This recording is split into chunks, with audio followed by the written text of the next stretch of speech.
Ladies and gentlemen, good evening. I'm Jessica Matthews, president of the Carnegie Endowment for International Peace.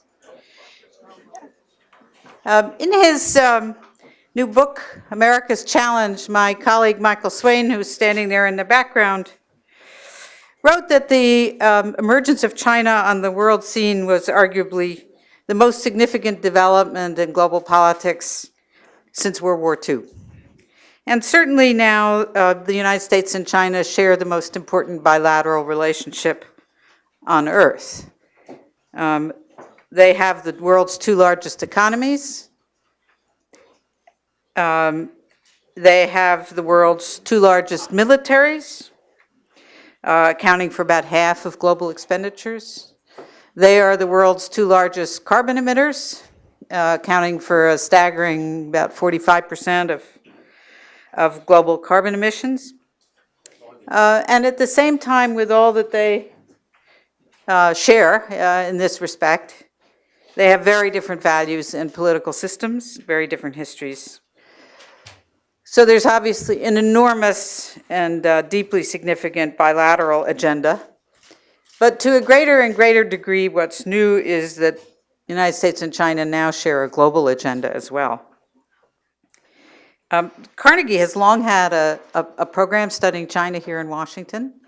And much more recently, we launched a program or operations on the ground in Beijing, where at the Carnegie Tsinghua Center for Global Policy, Chinese scholars and US scholars work together on this common global agenda and issues that face our countries bilaterally as well. We're very proud of the work of that center, still in its very early years, and of the contributions it's beginning to make to policy debates in both Washington and Beijing.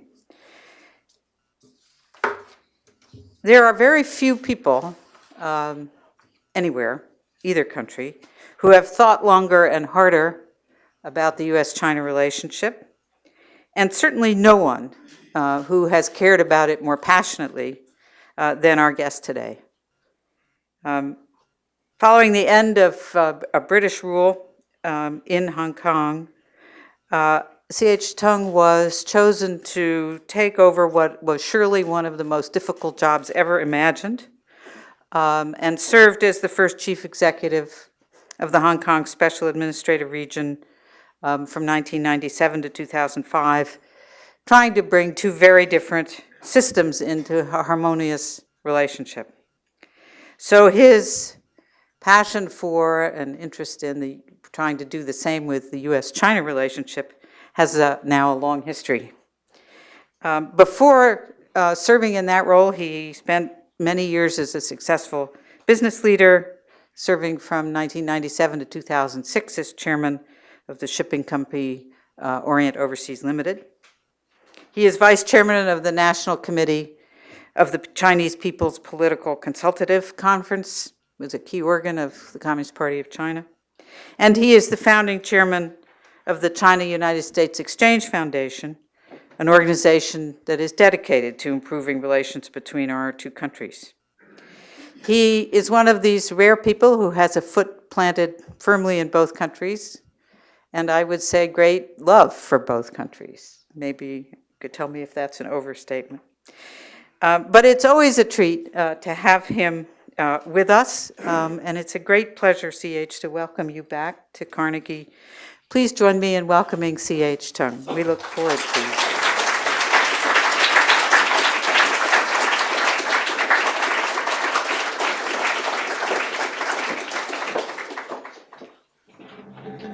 Jessica, friends, ladies and gentlemen, it's really very happy for me to be back at Carnegie.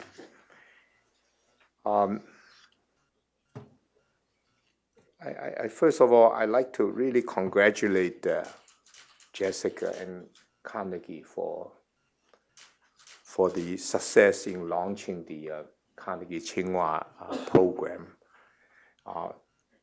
Very quick and solid start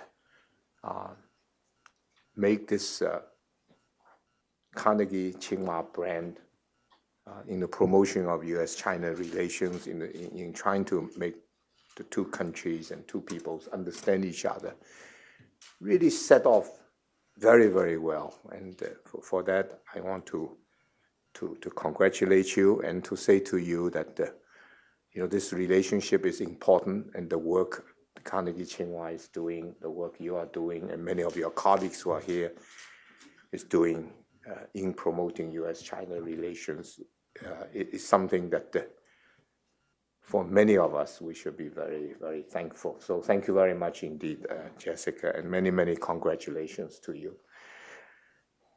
The subject I'm going to talk to you about today is about the future of China, about the development path China has chosen.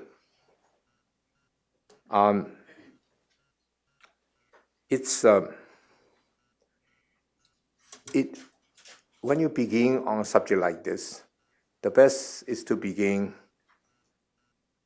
you have to begin almost at the time when Mr. Deng Xiaoping came back from the wilderness and began the reform and opened up program or efforts in 1978. In the 32 years since the reform opening up, a market economy has been introduced and modern infrastructure has been built.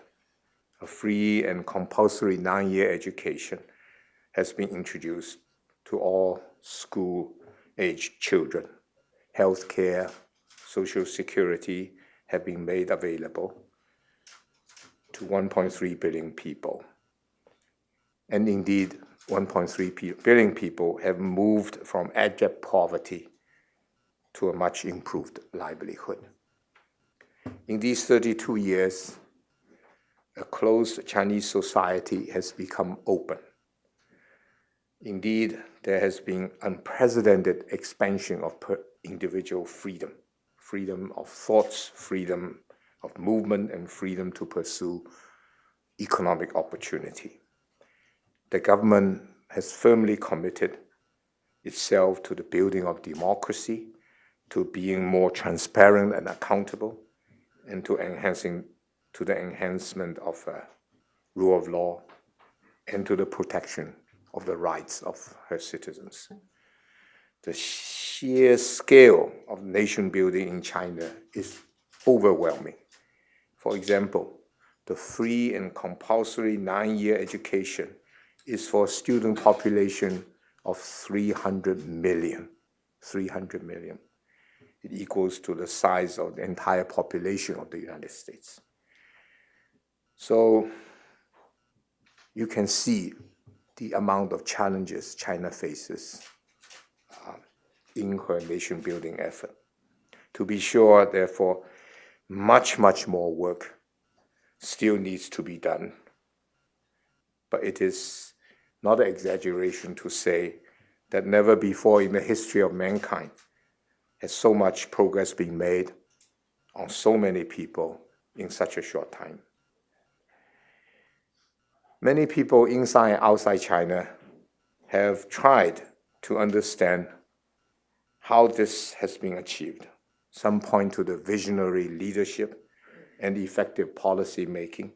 Others point to China's commitment to globalization and to her pursuit of science and technology to improve her global competitiveness. Still others point to China's practice of touching the stone while crossing the river to help ensure success of any reform programs. These are indeed, in my view, some of the reasons of her success. But to me, the real reason for China's success is because Chinese people and their leaders have chosen a right path of development that is based on her unique history, culture, and values, and the need of the country at her current stage of nation building.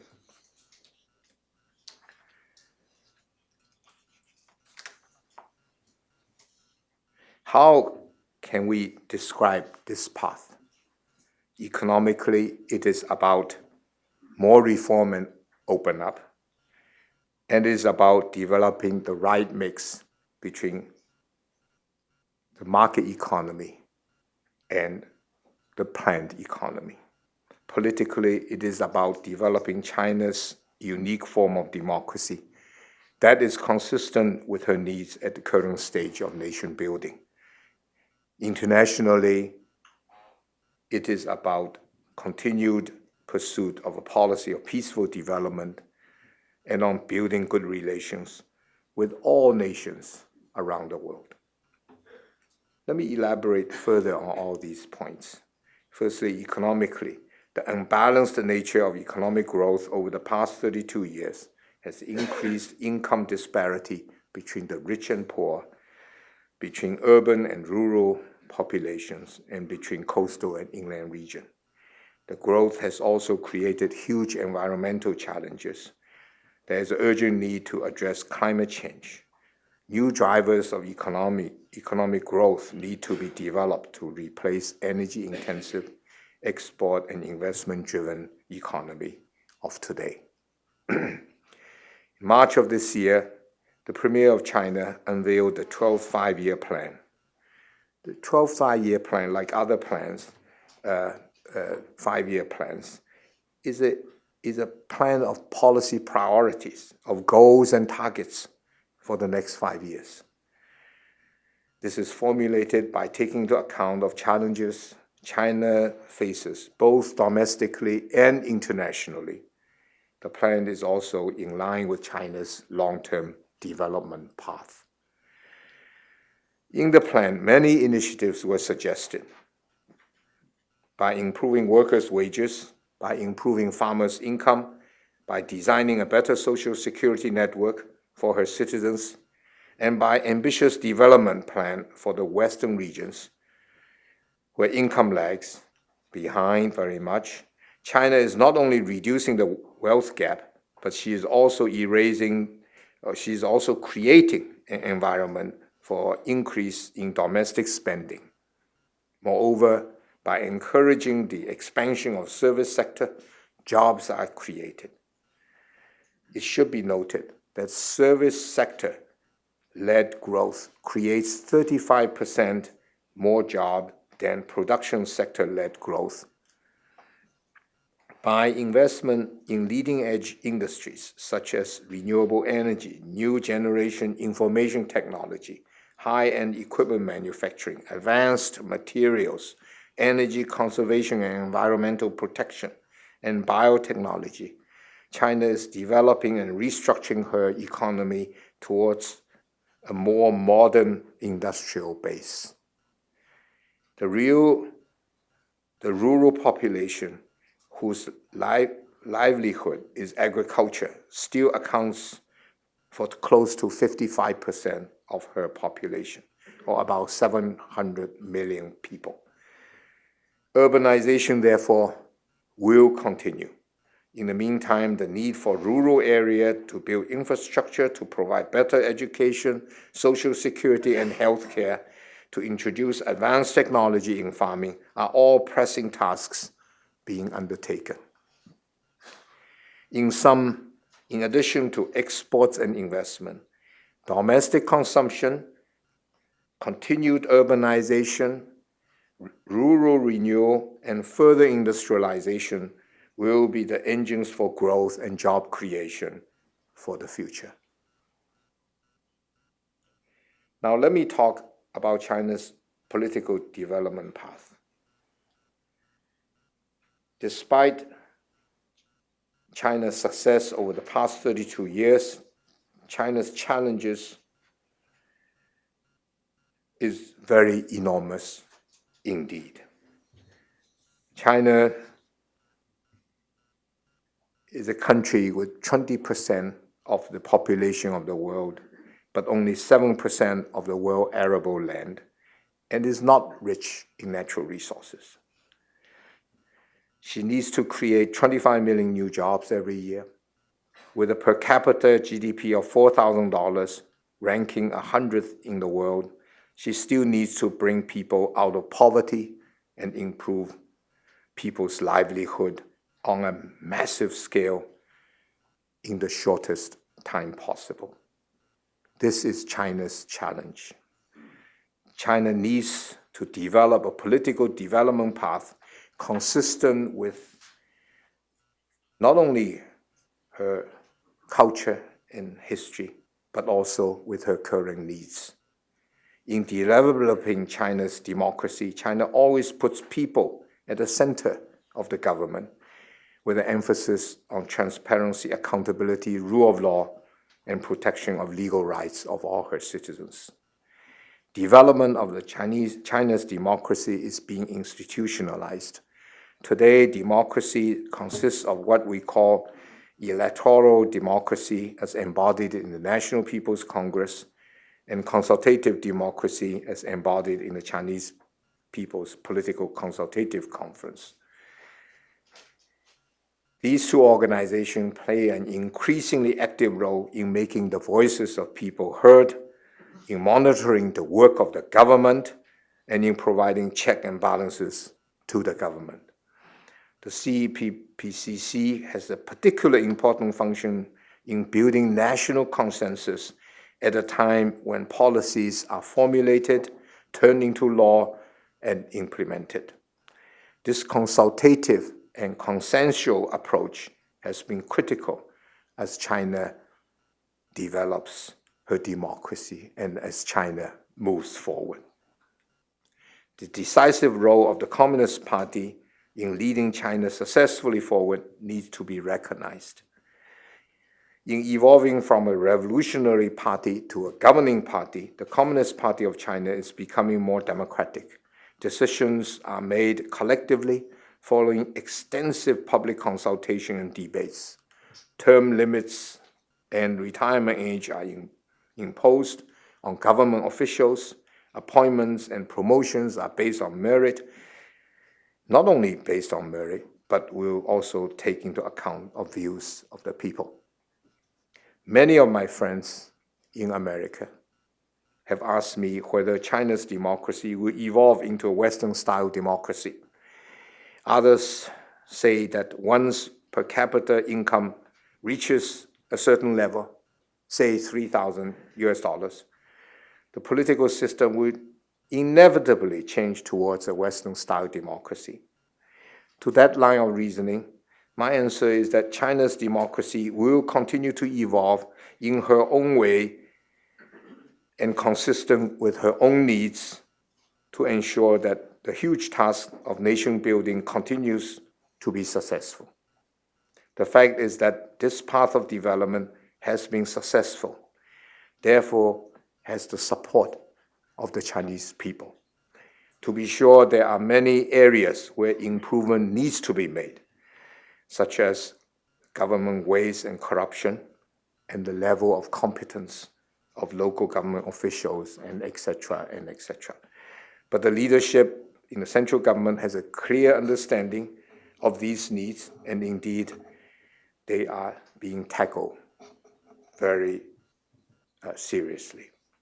Let me now say a few words about China's pursuit of path of peaceful development internationally.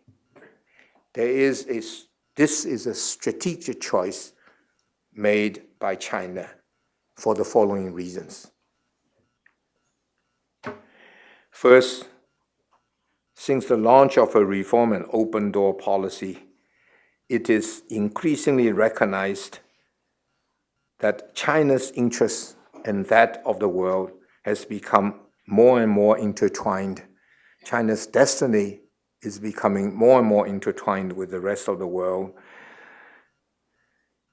Therefore, it is in China's own interest for its own future. She needs a stable and peaceful international environment. Second, during the age of colonialism, countries waged war to conquer and colonize other countries in order to spread their sphere of influence and to secure overseas natural resources, labor, and markets. that brought wealth to the conquering nation, but misery to others. Today, globalization, which has given rise to cross-border trade, commerce, and investment, and advances in science and technology, which has given rise to modern-day logistics and manufacturing, enable us to achieve a win-win situation amongst nations through trade, commerce, and investment. Indeed, prosperity is much better shared today around the world, and this is evident not only in Asia and Latin America, but also increasingly in Africa. China is therefore determined to pursue the path of peaceful development globally. Third, it is very much part of Chinese culture and value to seek harmony, tolerance, and inclusiveness in personal dealings. This, of course, extends to China's approach in dealing with other nations. Especially, China will seek common ground rather than confrontation, peace rather than war in working out dispute with other nations. When Admiral Zheng He took his 7 trips to the West Seas during the Ming Dynasty, China possessed 1/3 of the world's wealth and the world's great navy. But the purpose of his fleet voyages was not to conquer territories or plunder wealth, but to promote friendship and trade. In the early 20th century, Japanese scholar Hidetaka Watanabe noted that among the peoples of the world, the Chinese probably had the greatest desire for peace. You may ask why China is investing so much in the military. The fact is that China has 14 nations on her border, as well as a long coastline, both of which needs to be defended. China is also a major trading nation whose sea lane need to be protected. Her military expenditure at approximately 1.5% of the GDP is comparatively low by any standard. China's military expenditure is defensive in nature, and much of the expenditure is for modernization purposes. Furthermore, it needs to be noted that China has no overseas military bases. People ask me, would China ever challenge the United States in any way militarily? To this I say, China does not have the capability to do so. China does not have the reason to do so. China does not have the cultural intention to do so. China pursues peaceful development for now and the future. And from China's point of view, China wants to see a vigorous United States of America. It is important for China's prosperity as well as for the world's prosperity as a whole.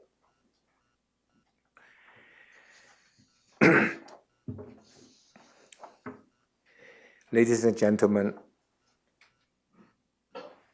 nation building of China in such a scale is unprecedented.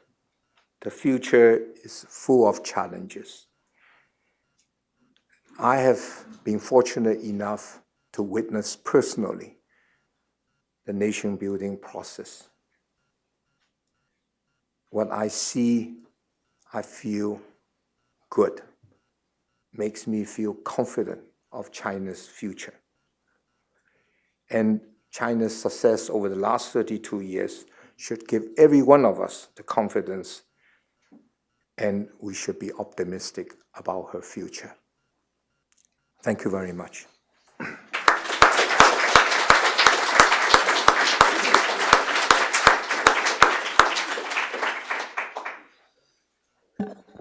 So we will turn to questions, and please wait for the microphone, and please introduce yourself. Thank you.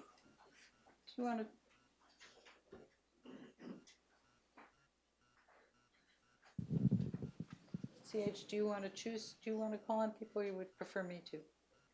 Why don't you do?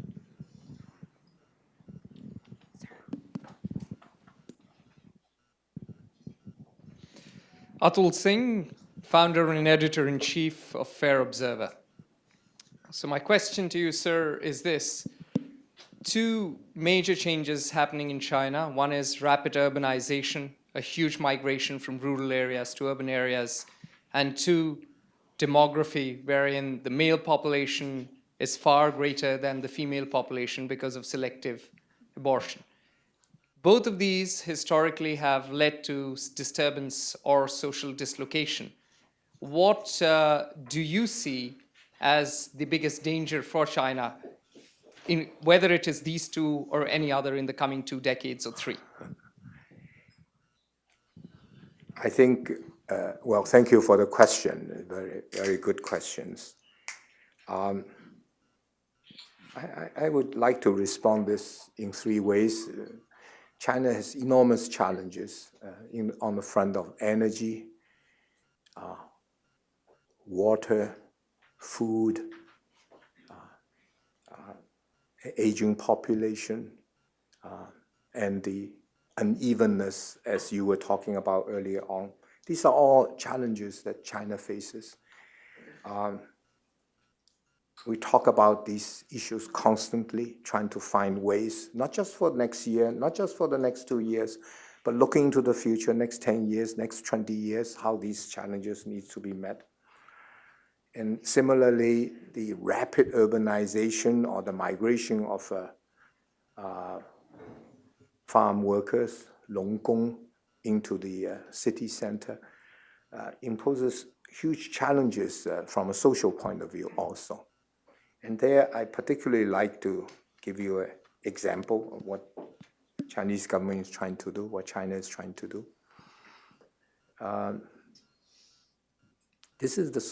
It's a story about Chongqing, what's happening in Chongqing. Chongqing is a city of 31 million people. It is rather a poor city. It's in the Midwest. It's in the western part of China, sorry. And it's a city which has the responsibility not only for the well-being of the 31 million people, but also take on the burden of helping the whole West to develop. And one of the undertakings they have made recently is to say that to find a way to solve this, the city being a net exporter of labor. When the farm labor, let's say, took on jobs in Pearl River Delta, it creates social problems in the longer term because they are not given the opportunity of having a hukou, i.e. being a local resident entitled to children entitled to schools, they themselves entitled to social security or housing for that matter.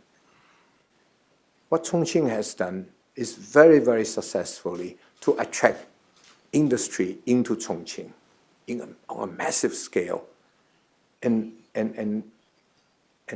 therefore started to employing people and saying, you don't have to go to Pearl River Delta. You stay at home. You can get jobs here. They succeeded in attracting HP, Hewlett-Packard. They succeeded in attracting Foxconn, which makes the iPad. And I went to visit what they were trying to do. It was really impressive. It's the beginning, mind you. But by doing so, every worker who takes on job at HP or at Foxconn is one person less that needs to be immigrated, one person less that could create social tension in the Pearl River Delta. And these are huge social engineering effort which is being undertaken, Mr. Singh, exactly for the reason you were talking about. China recognizes these are the issues, and now China's reform has progressed to such a degree that it is possible for those provinces who are net exporters of labor can attract labor to within their own provinces. And of course, this is only the beginning. It's a test. If it works in Chongqing, it could be in other cities. And I mentioned this just to say to you, the scale of challenge in China is so different compared with other countries. So we cannot measure or judge China by our way in the West or our way in Hong Kong. But we have to understand what's happening in these countries and what efforts they are making. And sometimes with pain, with heartache, with tears, but other times with joy because it succeeded. So no, I'm confident that things will move forward all right. She was the first one to raise her hand, actually. Oh, thank you so much. Thank you, Founding Chairman Tung and Vice Chairman of the National Committee of the Chinese People of Political Consultative Conference. I hope that all of our ideas today be conveyed by you to the new candidates for the elections 2012. My name is Genie Nguyen from Voice of Vietnamese Americans. I speak on behalf of Americans and of Vietnamese. I would like to thank and welcome you and congratulate China for the big changes, very, very successful changes that you have made over the last 32 years. I would like to take this time to recognize Dr. Henry Kissinger for his initial effort with President Nixon to start the change. I thank all the American people for working all along with China to make the change happen. And I would like to also recognize the sacrifices of 5 million Vietnamese in the Vietnam War after the agreement was signed in 1973 in Paris. I thank you for all you have done. I thank you for all the peaceful changes you have made. And I heard that you said the Communist Party of China has been more democratic. I thank you for that. I hope to hear that the whole China is now becoming more democratic, not just the Communist Party. And I hope to welcome you to the global world. I hope that China will take the leadership. We have lots and lots of questions, Okay. so if you could. So let me come to my questions. No, one question and quickly, because there One are many. question. Would you please explain the actions of China in the South China Sea? They invaded Vietnam land in 1974. They attacked it again in 1988. And last week, on September 24th, they attacked 2 Vietnamese fishermen boats. So explain it.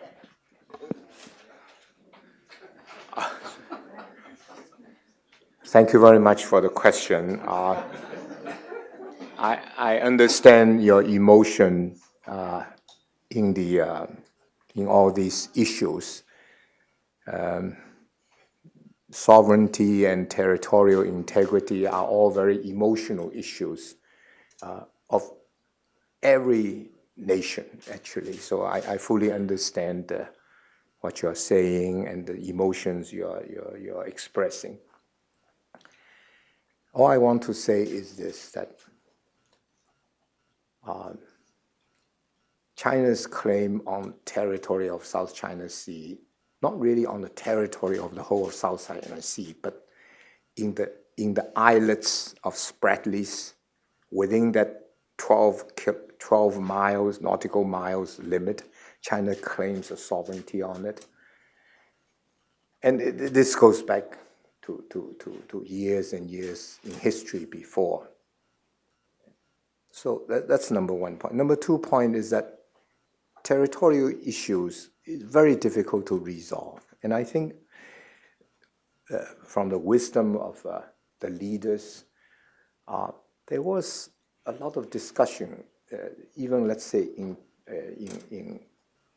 2002, in ASEAN meetings with Chinese leaders, there was a code of conduct that was agreed to. And the spirit of the code of conduct was that we all claim this territory belongs to us, but let us shelve the argument and let's share the wealth underneath.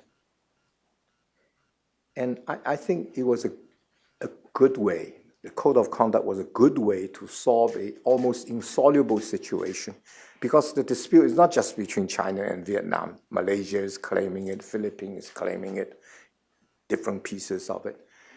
So it needs to be solved peacefully. So the best way is to try to shelve these arguments and try to share the wealth. You don't have to give up your claim, but let's share it together. We all recognize that there are these issues there. So that was the spirit of the agreement. But since then, the others in the agreement, ASEAN countries in the agreement, have actually gone ahead with the drilling and so on and so forth. And China hasn't undertaken any drilling at all, waiting to find a solution with discussions and so on. And I'm happy to see in the last ASEAN meeting, which was held maybe about a month and a half ago in Indonesia, ASEAN and China reaffirmed the direction in which we should go. Find a peaceful way of going forward, using this basic principle that is, we all have our claim on it, but let's share the wealth underneath it, shelve the dispute, and try to work for common prosperity. So China is determined to find a peaceful solution towards this, and I think other countries will do so also. Thank you very much. No, let's go, please. You do it or I do it?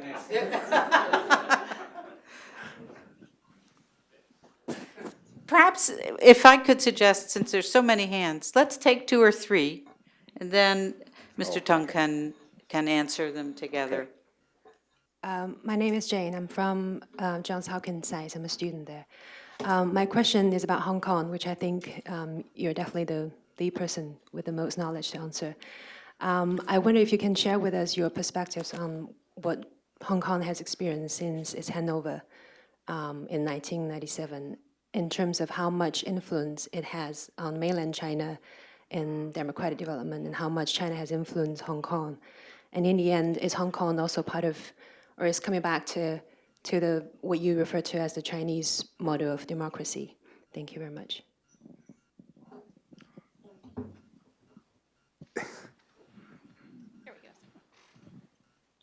Three questions, huh?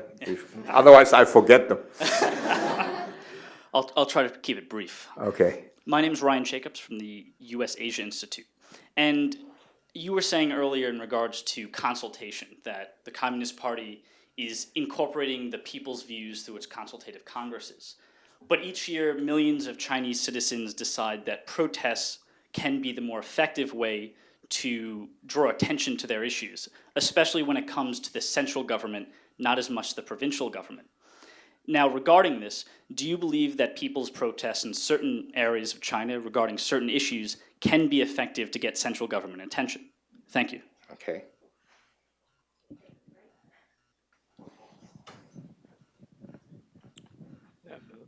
Thank you, Mr. Chairman. Rob Cullerina, AIAC Investment.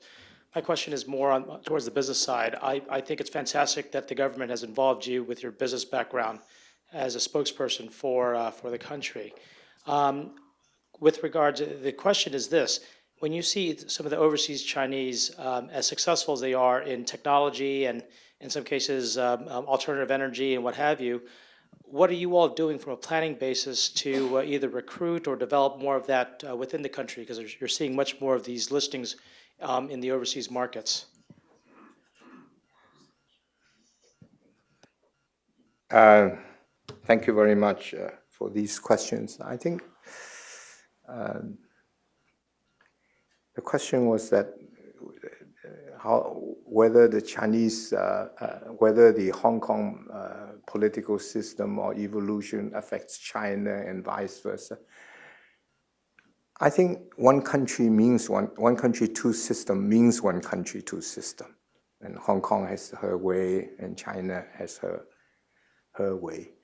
And the reason why from practical point is that Hong Kong is very different from China. Hong Kong is faced with the challenges of 7 million people wanting to become more competitive, wanting to be the world city of Asia. She has her own agenda. She's in very advanced stage of development on all sectors almost. So her needs are very different. China is at another stage of development. Her needs are very, very different. So it's not a question of whether one would influence the other. One can't influence the other because the needs are very, very different. Yeah. So that's my number one point. Number 2 point is that there is a great deal more interdependence between Hong Kong and mainland China. We always talk about, how Hong Kong has prospered because of now it is part of China. And this is true. You know why? Because China is developing very, very rapidly, so all sorts of economic opportunities opens up. But on the other hand, China has also benefited from Hong Kong being what Hong Kong is in this sort of way. When reform and open first started, who were the pioneers? Who were the people who started to test out this reform and opening up? Because it's opening up to the outside world. Who were the first, second, third, fourth, fifth pioneers? They're all Hong Kong people. Hong Kong people participated actively, positively in making this experiment successful. And in the years to come, for instance, right now, making Hong Kong an offshore renminbi center. The importance of that is because through this particular testing, the effort, eventual internationalization of the renminbi will happen, will be easier path for China to move towards. So there are a lot of interdependence.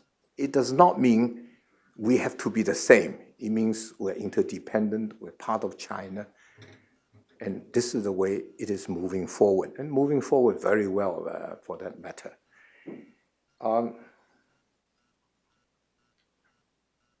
There are a lot of protests in Hong Kong. And it manifests the fact that China is very open today. If there are protests, there are protests. And that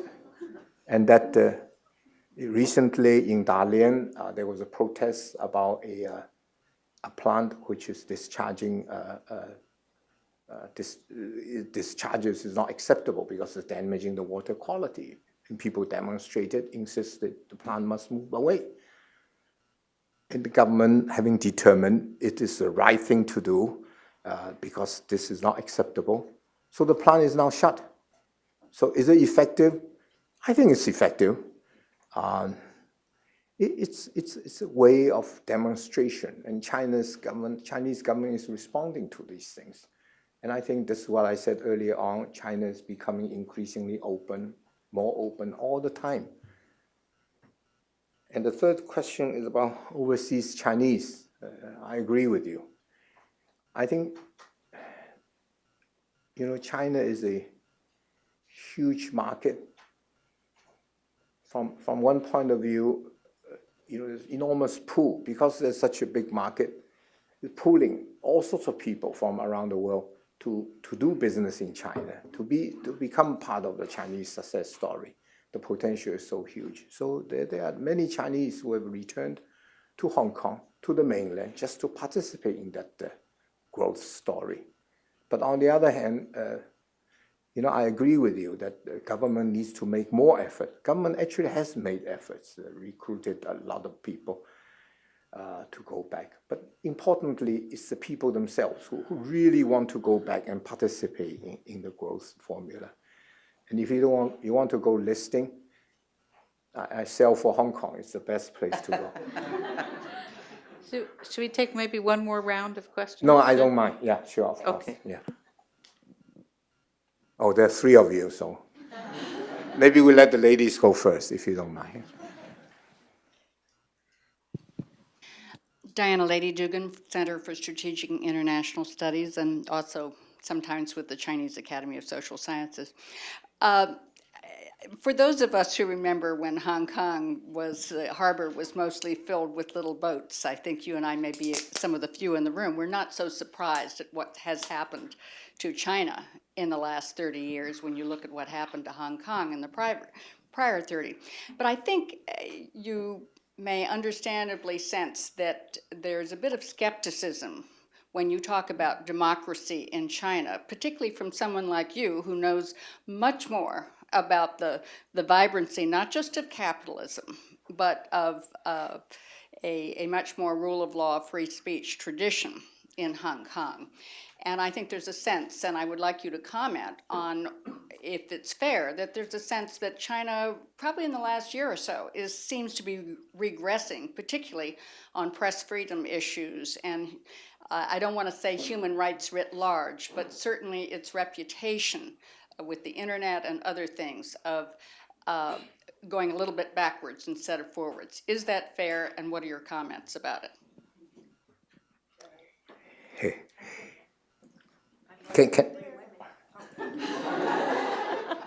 One of three.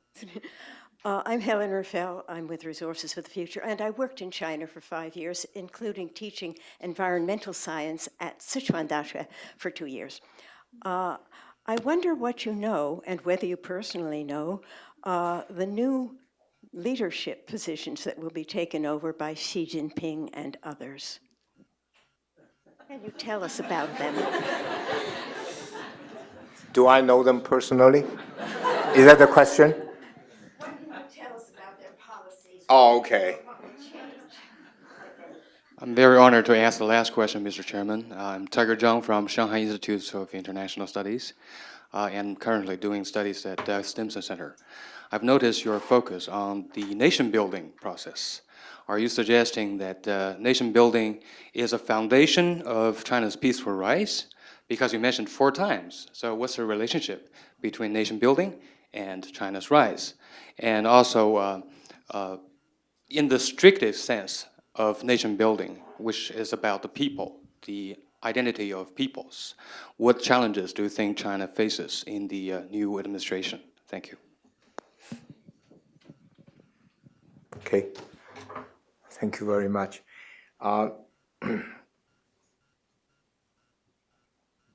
I think to the first question, I think Rome is not built in a day. If we talk about freedom of all sorts, let's talk about freedom of all sorts. In 1978, if I live in, say, Wuhan, I want to go to Shanghai. Well, you can't go, right? Today, you go anywhere you want. You can go anywhere you want as a Chinese. In the old days, I'm assigned a job in that danwei, that unit. That's it, for life. Today, you get any job you want. Your job, you can change your job anytime you want. And these are the freedom that you take for granted. For Chinese people, you know, it came to us from 1978 with the opening and reform.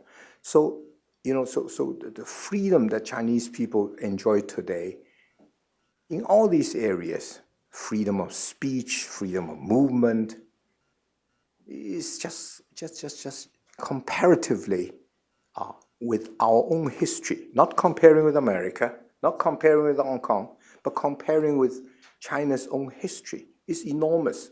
So what we need to be gauging is not how do we compare with America, it's how much progress we are making compared with our own history. We're impatient, we want to do better, and we will continue to do better.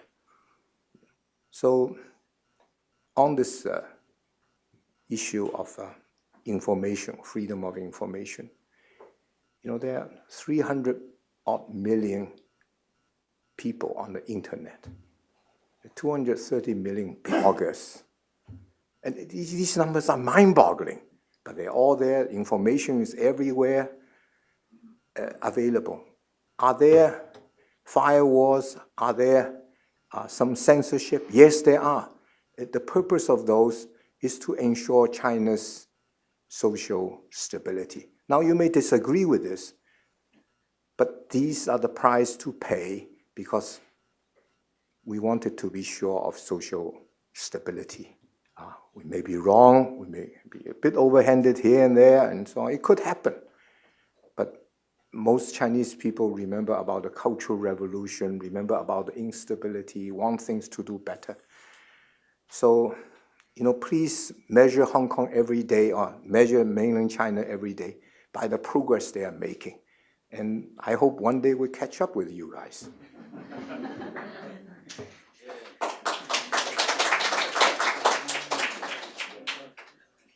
So,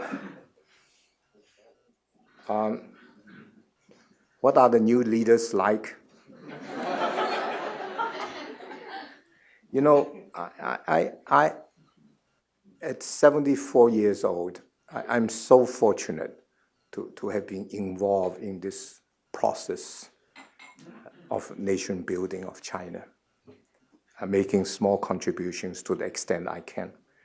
But one of the things I observe about these leaders generally, they're all very competent, very experienced. They have a macro picture as to what is good for China.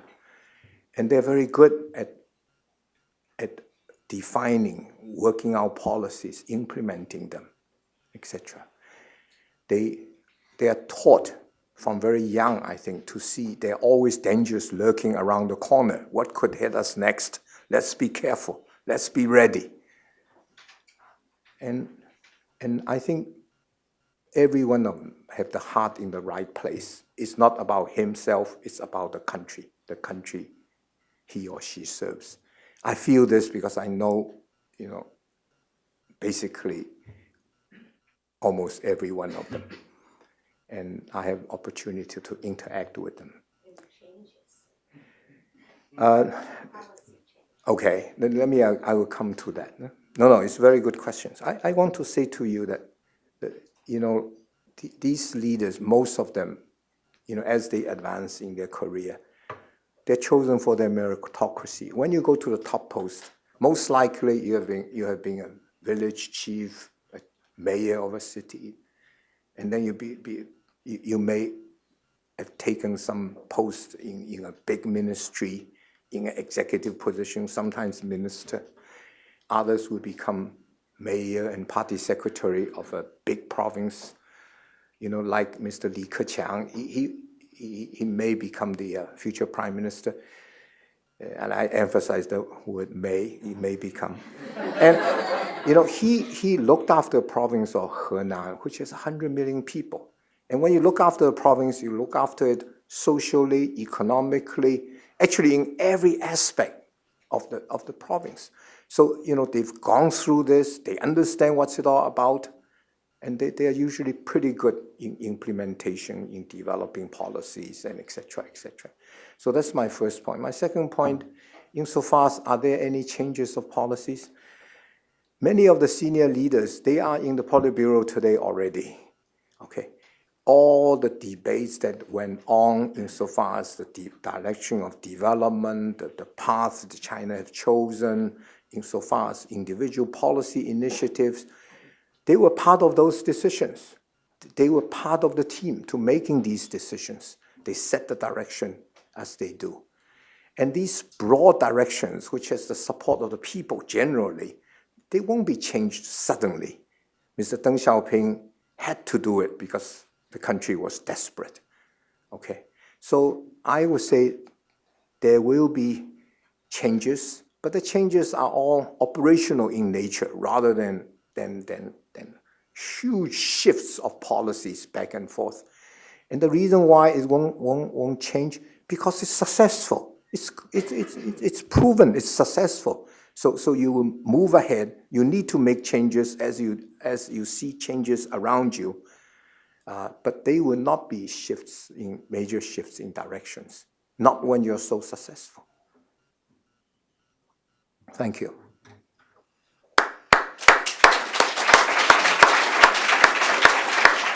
Jessica, may I be allowed one more answer to a question somebody hasn't asked me?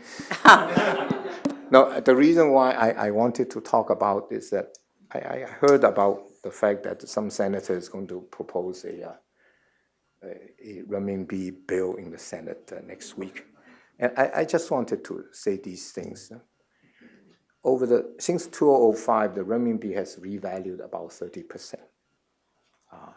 It's not America will think it's too slow, it's not sufficient, etc., etc. But 30% is still nevertheless quite a lot. And also, I have always made the point, you can't just revalue renminbi like this. To take into account of the livelihood of the people, the workers, you need to increase the wages. Increasing wages give the same effect because it will make the product a bit more expensive, but it will make it less competitive. So if that's the other way of creating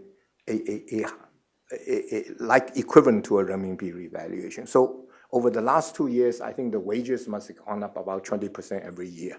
So all these things are happening. Chinese products are actually less competitive today than before.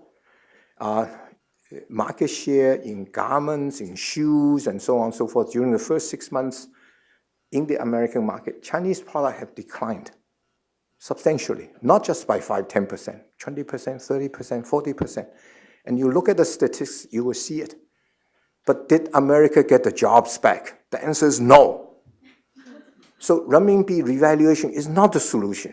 Where did the cargo come from? Where the goods come from? From Indonesia, Bangladesh, Vietnam, all the other places. There's nothing wrong with that.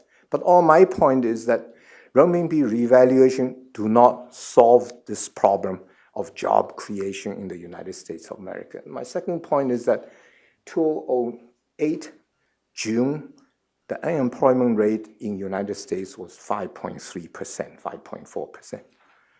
And a year later, 2009, June, the unemployment rate went up to close to 10%. Now, in 1 year, the unemployment rate jumped 5%. You think China could do all these things in 1 year? It's unthinkable.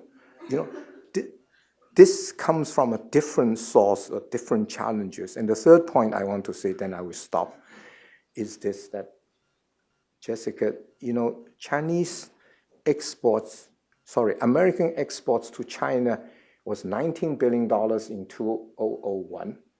And by 2010, which was last year, and despite the downfall of economy, everything else, Chinese exports was $91 billion, 4.5 times more, 450% increase in 10 years.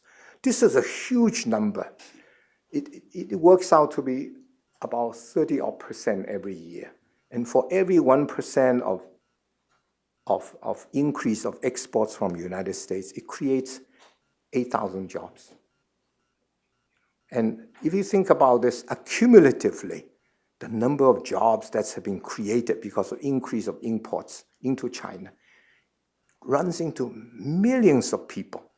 And all I'm trying to say is that please don't rock the boat on renminbi. It's being done now, its value is going up, and the trade is blossoming, and export to China is just doing so well from the United States. So please tell your senators and congressmen. Okay, thank you again.